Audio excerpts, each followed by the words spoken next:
Good morning everybody. जय महाकाल। आपको अपने टेंशन फ्री मैथमेटिक्स क्लासेस में बहुत बहुत स्वागत है। आज हम लोग एंटी साइमेट्रिक रिलेशन में चलेंगे। टाइप्स ऑफ रिलेशन में पिछले क्लास में हम लोग रिफ्लेक्सिव साइमेट्रिक ट्रांजिटिव इक्विवेलेंस के लिए बताए थे।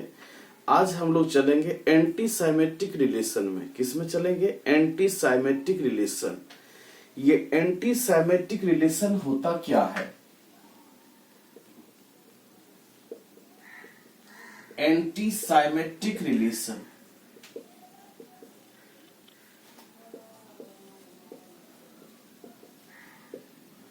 a relation R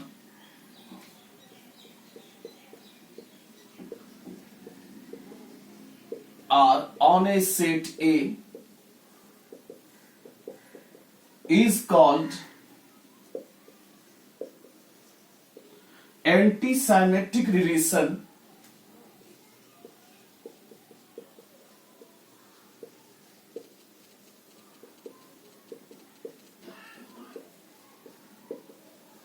if AB belongs to R and BA belongs to R,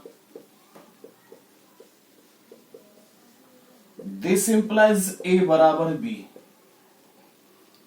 यानी अगर A का रिलेशन B से हो, B का रिलेशन A से हो, तो A इक्वल टू क्या हो? B। यानी A का रिलेशन B से, B का रिलेशन A से, तो A इक्वल टू क्या है? E। That is A related है B से एंड B रिलेटेड है A से। This implies A equal to B for all AB belongs to A। और AB किसका सदस्य है? A का सदस्य है। यानी साइमेट्रिक में क्या होता था बताइए? ए का रिलेशन बी से, तो बी का रिलेशन ए से। यानी साइमेट्रिक में आपका ये होता था, साइमेट्रिक में कि if A B belongs to R, this implies B A belongs to R. यानी अगर रिलेशन में ए बी था तो बी ए चाहिए, ए बी था तो बी ए चाहिए, लेकिन एंटी में अगर ए बी है तो बी ए नहीं चाहिए। बस इतना ही पकड़ना है। साइमेट्रिक में क्या पकड़ते थे कि अगर ए बी था तो बी ए चाहिए, जबकि एंटी में ये पकड़ना है कि ए बी है तो बी ए नहीं चाहिए। यानी जहां ए बी है वहां बी ए नहीं रहना चाहिए, तभी एंटी साइमेट्रिक रिलेशन कहलाएगा। यानी एंटी साइमेट्रिक में क्या है? एंटी साइमेट्रिक में क्या है? तो A B belongs to R, this implies B A does not belongs to R. यानी बी ए रिलेशन में नहीं होना चाहिए, तभी एंटी साइमेट्रिक रिलेशन होगा। सिर्फ डायगोनल पेयर को छोड़ के, जैसे देखिए ए ए बी बी सी सी को छोड़ के, चूंकि इस तरह का जो रिलेशन होता है वो साइमेट्रिक भी होता है, एंटी साइमेट्रिक भी होता है। चूंकि यहां देखिए दिया गया है कि A B belongs to R and B A belongs to R, this implies A बराबर बी। यानी ए और बी बराबर होगा, उस केस में एंटी साइमेट्रिक भी होगा और साइमेट्रिक भी होगा। ये बात ध्यान रखिएगा, अक्सर विद्यार्थी कंफ्यूज करता है। यानी ए और बी जब बराबर हो जाएगा, उस केस में एंटी साइमेट्रिक भी होगा और साइमेट्रिक भी होगा। साइमेट्रिक इसलिए होगा चूंकि देखिए 1 1 है, पलटेंगे फिर 1 1, करने से कोई इफेक्ट नहीं पड़ेगा। 2 2 है, पलटेंगे फिर 2 2, करने से कोई इफेक्ट नहीं पड़ेगा। 3 3 है, पलटेंगे फिर 3 3, करने से कोई इफेक्ट नहीं पड़ेगा। यानी वो साइमेट्रिक भी होगा, अच्छा एंटी भी होगा। चूंकि ए और बी बराबर है, वो एंटी साइमेट्रिक भी होगा और साइमेट्रिक भी होगा। इसको नोट्स कर लेंगे।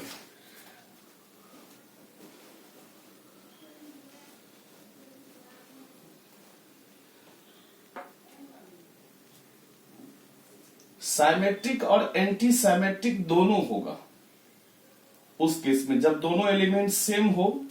जैसे 1 1 2 2 3 3 दोनों एलिमेंट सेम है, 1 1 दोनों एलिमेंट सेम है, 2 2 दोनों एलिमेंट सेम है। देखिए क्या कहता है, ए और बी जब बराबर हो उस केस में A B belongs to R and B A belongs to R, 1-1 है, पलटेंगे 1-1 ही हो जाएगा, उस केस में भी एंटी साइमेट्रिक कहलाएगा।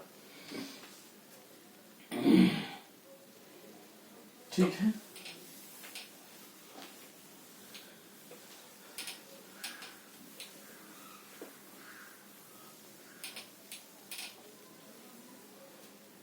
जैसे देखिए हम लोग एक एग्जाम्पल लिख के सिखाते हैं आपको, बहुत अच्छा तरीके से एक एग्जाम्पल लिख के सिखाते हैं। यानी साइमेट्रिक और एंटी साइमेट्रिक में यही अंतर हुआ कि साइमेट्रिक में क्या होता था, A B belongs to R, this implies B A belongs to R. A B belongs to R, this implies B A belongs to R. यानी साइमेट्रिक में अगर ए बी था तो बी ए चाहिए, यानी BC था तो CB चाहिए, AC था तो CA चाहिए। लेकिन एंटी में क्या होता है, एंटी में AB belongs to R, this implies BA नहीं होना चाहिए। अगर रिलेशन में AB है तो BA नहीं रहना चाहिए, रिलेशन में AB है तो BA नहीं होना चाहिए। जैसे 1-2 है तो 2-1 नहीं होना चाहिए, 2-3 है तो 3-2 नहीं रहना चाहिए, 1-3 है तो 3-1 नहीं रहना चाहिए। उस तरह का रिलेशन एंटी साइमेट्रिक रिलेशन कहलाता है। क्या कहलाता है, एंटी साइमेट्रिक रिलेशन कहलाता है। जैसे देखिए कार्टेशियन प्रोडक्ट करने के लिए आप लोग सीखे होंगे कार्टेशियन ABC, A B और C, A को A से, AB AC, B को A से, BA BB BC, C को A से, CA CB और CC है। ध्यान दीजिएगा। अब आप देखिए कि AA में दोनों एलिमेंट सेम है, BB में दोनों एलिमेंट सेम है और CC में दोनों एलिमेंट सेम है। साइमेट्रिक में आपको बताए थे AA है, AB है तो BA चाहिए, AA है पलटिएगा फिर AA, तो सेट का एलिमेंट रिपीट नहीं होता है, एक ही बार लिखा जाता है। तो AA देखिए मौजूद है, BB मौजूद है, CC मौजूद है, यानी ये साइमेट्रिक होगा। एंटी में भी देखिए कि AB बिलोंग्स टू R, अब पलटिएगा BA belongs to R, AA है ही, इस कंडीशन में A और B देखिए समान है कि नहीं है, यानी ये भी AA BB CC आपको पूछेगा क्या एंटी साइमेट्रिक होगा। यस एंटी साइमेट्रिक होगा, क्योंकि इस केस में A और B बराबर है। अच्छा, साइमेट्रिक भी होगा, बिल्कुल होगा। साइमेट्रिक क्या कहता है कि AB belongs to R, this implies, पलटी मारता है, BA बिलोंग्स टू R। तो देखिए AA बिलोंग्स टू R, ठीक है, this AA belongs to R relation में है, पलटी मारिएगा फिर AA बिलोंग्स टू R ही हो जाएगा, पलटी मारिएगा, AB है तो BA, AA है पलटी मारिएगा AA। तो सेट का एलिमेंट रिपीट तो नहीं होता, रिपीटेड नहीं होता, तो एक ही बार लिखा गया AA। देखिए BB CC मौजूद है, ये साइमेट्रिक है। और एंटी क्या होता है कि AB बिलोंग्स टू R, फिर पलटाए कि BA बिलोंग्स टू R। देखिए एंटी में क्या डिफिनेशन लिखा है कि AB belongs to R and BA belongs to R, ठीक है, इसको पलट दिए, दिस इंप्लाइज A और B बराबर है। देखिए A और B बराबर है कि नहीं, A और B बराबर है कि नहीं, बिल्कुल है, यानी ये AA BB CC ये क्या कहलाएगा, एंटी साइमेट्रिक रिलेशन कहलाएगा। ये साइमेट्रिक भी होगा, एंटी साइमेट्रिक भी होगा, यानी डायगोनल पेयर का जो एलिमेंट है ये साइमेट्रिक एंटी साइमेट्रिक दोनों होगा। ये बात ध्यान रखेंगे, बहुत इंपॉर्टेंट है। साइमेट्रिक क्यों होगा, क्योंकि इसको पलटाएंगे तो फिर यही आ जाएगा, तो सेट का एलिमेंट रिपीट नहीं होता है। इसको पलटाएंगे तो यही आ जाएगा, तो सेट का एलिमेंट रिपीट नहीं होता है। इसको पलटाएंगे यही आ जाएगा, तो आप जानते हैं सेट का एलिमेंट कभी भी रिपीट नहीं होता है।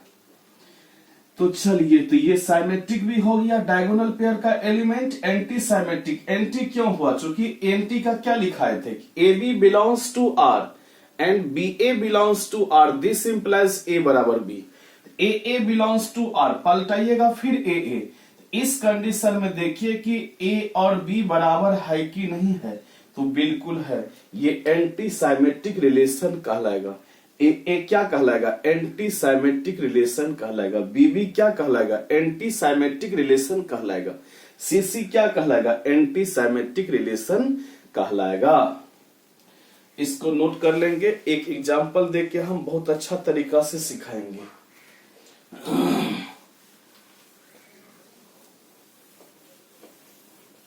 देखिए यानी एंटी साइमेट्रिक क्या कहता है कि ए बी है तो बी ए चाहिए, एंटी क्या कहता है कि ए बी है तो बी ए नहीं चाहिए। साइमेट्रिक क्या कहता है कि ए बी है तो बी ए चाहिए। एंटी साइमेट्रिक क्या कहता है कि ए बी है तो बी ए नहीं होना चाहिए। साइमेट्रिक के लिए क्या था? ए बी है तो बी ए चाहिए, एंटी क्या कहता है? ए बी है तो बी ए नहीं चाहिए। साइमेट्रिक में ए बी है तो बी ए चाहिए, एंटी में ए बी है तो बी ए नहीं होनी चाहिए। चलिए कुछ एग्जाम्पल द्वारा हम सिखाते हैं। ए बराबर ए बी सी, ए बराबर ए बी सी। पहला R1 बराबर ए बी बी सी ए सी। दूसरा R2 बराबर A B A B B. तीसरा R3 बराबर ए बी बी सी सी। चौथा R4 बराबर A B A B C सी सी। पांचवा R5 बराबर 5। ठीक है। छठा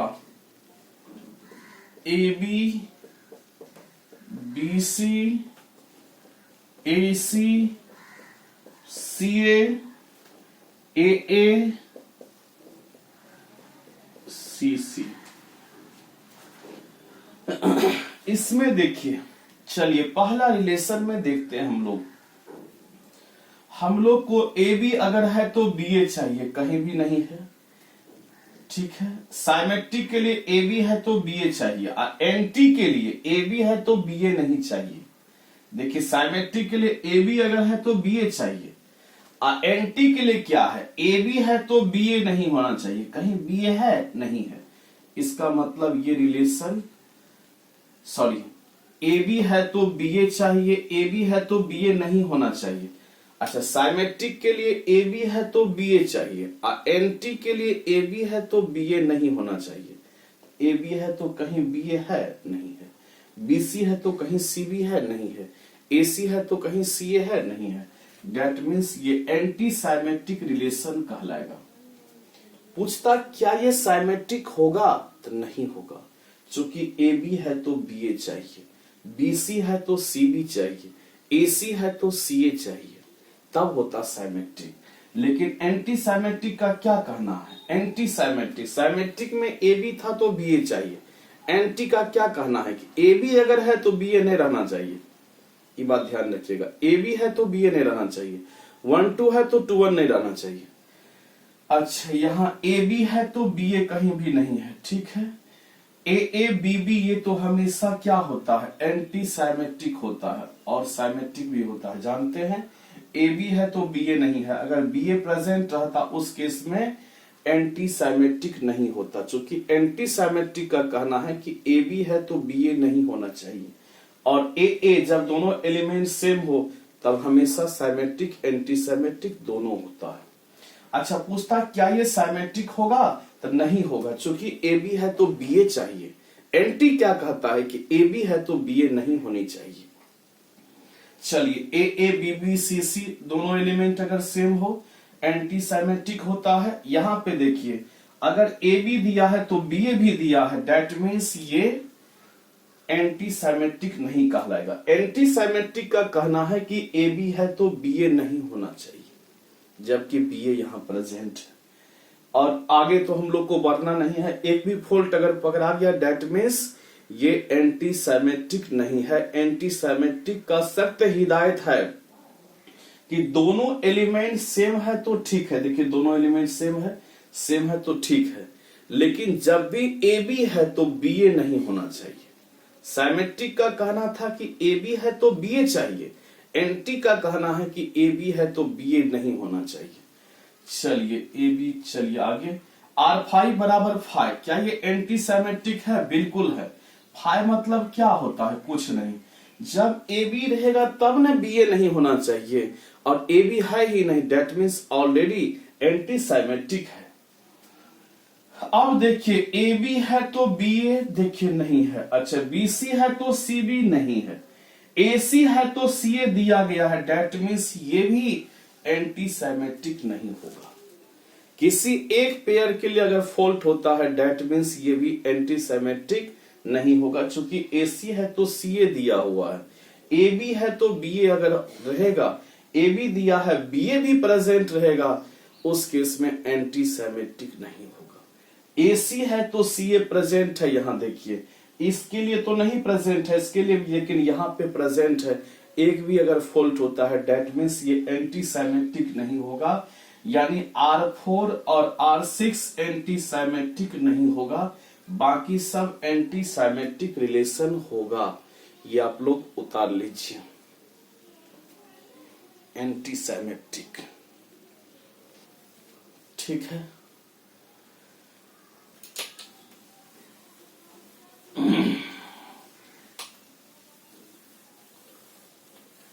यानी साइमेट्रिक का कहना है कि ए बी है तो बी ए चाहिए, जबकि एंटी का कहना है कि ए बी है तो बी ए नहीं होना चाहिए।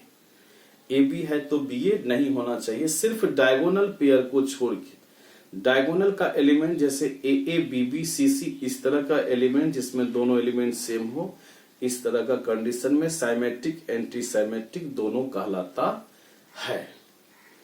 चलिए आगे हम लोग चलते हैं एग्जाम्पल में। एक और एग्जाम्पल लेते हैं।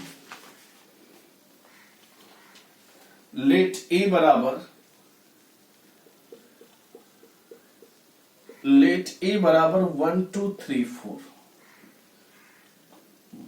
R1 बराबर 2 2 2 3,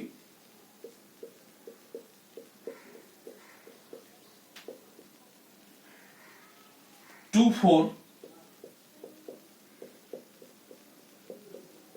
3 2 3 3 3 4। दूसरा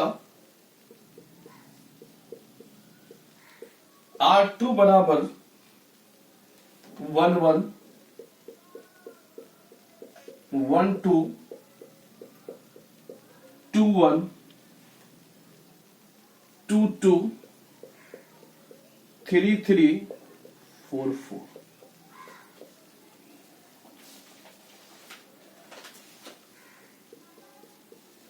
तीसरा R3 बराबर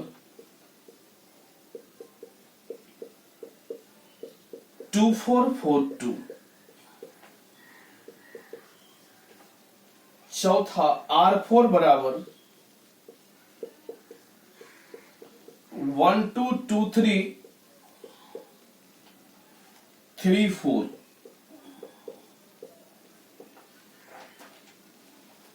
पांचवा R5 बराबर 1 1 2 2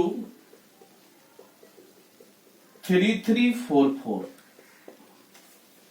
छठा R6 बराबर 1 3 1 4 2 3 2 4 3 1 3 4। सातवां R7 बराबर 5। अब आप लोग ध्यान दीजिएगा, पहला रिलेशन में क्या है, एंटी साइमेट्रिक क्या कहता है कि ए बी है तो बी ए नहीं होना चाहिए। चलिए 2 इसमें तो कोई बातें नहीं, ये तो एंटी साइमेट्रिक है। 2 3 है तो देख लीजिए 3 2 है, यस डेट मीन्स ये एंटी साइमेट्रिक नहीं है। चूंकि एंटी साइमेट्रिक क्या कहता है कि ए बी है, ए का बी से है तो बी का ए से नहीं होना चाहिए। देखिए 2 का 3 से है तो 3 का 2 से यहां प्रेजेंट है, जबकि एंटी का क्या कहना है, ए बी है तो बी ए नहीं होना चाहिए। यानी एक भी फॉल्ट अगर पकड़ा लिया डेट मीन्स एंटी साइमेट्रिक नहीं है। यहां पे देखिए 1 2 है तो 2 1 नहीं होना चाहिए एंटी के लिए। एंटी के लिए ए बी है तो बी ए नहीं होना चाहिए। 2 4 है तो 4 2 नहीं होना चाहिए, ये भी एंटी साइमेट्रिक नहीं है। 1 2 है तो 2 1 है, नहीं है, बिल्कुल नहीं है। 2 3 है तो 3 2 है, नहीं है। 3 4 है तो 4 3 है, नहीं है। डेट मीन्स ये एंटी साइमेट्रिक है। क्योंकि एंटी का क्या कहना है, ए बी है तो बी ए नहीं होना चाहिए। 1 2 है तो 2 1 नहीं होना चाहिए, कहाँ है 2 1 नहीं है। 2 3 है तो 3 2 नहीं होना चाहिए, कहाँ है। 3 4 है तो 4 3 नहीं होना चाहिए। डेट मीन्स ये एंटी साइमेट्रिक रिलेशन है। एंटी का यही कहना है कि ए बी है तो बी ए नहीं होना चाहिए। चलिए 1 1 2 2 3 3 4 4 डायगोनल पेयर ये हमेशा साइमेट्रिक एंटी साइमेट्रिक दोनों होता है। अच्छा 1 3 है तो 3 1 देखिए बिल्कुल है प्रेजेंट, डेट मीन्स ये एंटी साइमेट्रिक नहीं होगा। क्योंकि एंटी का कहना है किसी एक पेयर के लिए अगर नहीं तो डेट मीन्स नहीं होता। एंटी का कहना है कि ए बी है तो बी ए नहीं होना चाहिए, और 5 तो हमेशा एंटी साइमेट्रिक होता है। अब हमको लगता है खूब अच्छा तरह से आप समझ गए होंगे, बहुत अच्छे तरीके से। एंटी में ए बी है तो बी ए नहीं होना चाहिए, डायगोनल पेयर चलेगा। उतार लीजिए।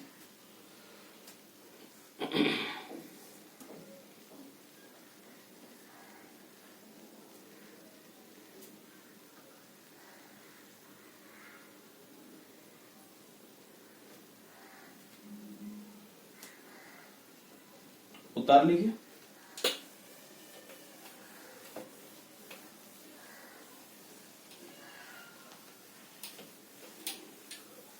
इसके बाद है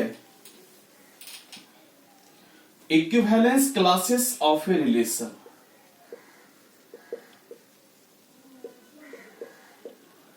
इक्विवेलेंस क्लासेस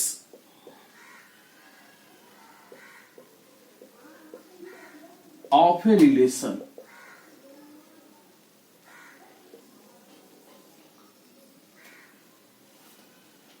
सपोज माने A B any set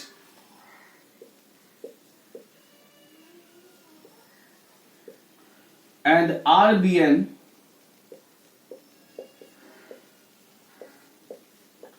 equivalence relation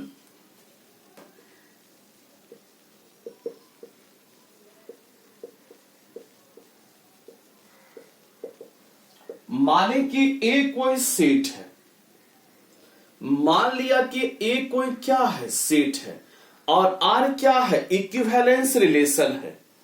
are क्या है, इक्विवेलेंस रिलेशन है for each element of x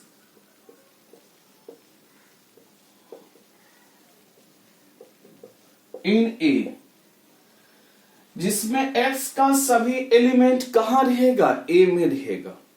माने कि a कोई सेट है और r क्या है, इक्विवेलेंस रिलेशन है, और x का सभी एलिमेंट कहां है, a में, देन इट्स इक्विवेलेंस क्लासेस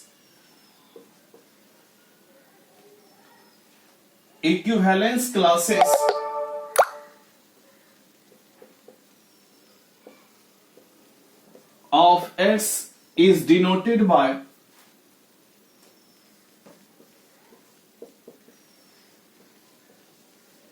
तब इक्विवेलेंस क्लासेस ऑफ x को इस तरह रिप्रेजेंट करते हैं, इसको बोलते हैं equivalence classes of x is the set of all element